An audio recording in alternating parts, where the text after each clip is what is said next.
evidence. We got another report from Washington today suggesting that the terror suspects in Guantanamo Bay might be housed right here in San Diego.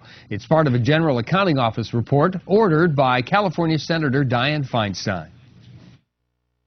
Feinstein is the chairman of the Senate Select Committee on Intelligence. She's the one who will make a recommendation to the president on what to do next. There are, right now, 166 prisoners locked up at Guantanamo, including the so-called mastermind of the 9/11 attacks, Khalid Sheikh Mohammed. He is just one of the enemy combatants held there. The GAO report says that the law, as it stands now, prohibits the transfer of any of the detainees to the United States. But Feinstein and other Senate Democrats want to bring them onto U.S. soil and try them in civilian courts. The GAO report says federal prisons are already overcrowded and would require these changes to make it work. New policies to house detainees instead of official federal prisoners.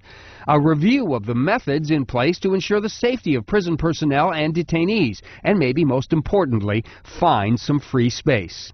Federal prisons are at 38% over capacity right now. So, are there any other options? The report says there are Defense Department facilities, including the brig at Miramar, that could house the 166 Guantanamo detainees. In fact, the report says Miramar has 289 beds, and only about half of them are filled. But aside from the where question, there is the what happens if question. What happens if some of them get released and end up here on U.S. soil?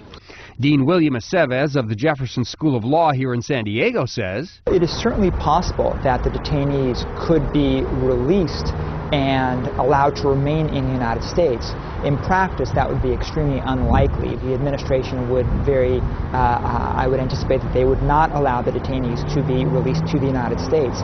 In fact, there have been a number of Guantanamo detainees that have been released, but those individuals have not been released and allowed to enter the United States. They've been sent back to their home countries.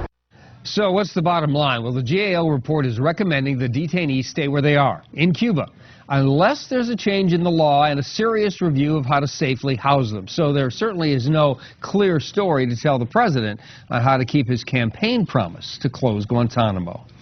Well, the vote was 138-9 with 41 abstentions, and the United Nations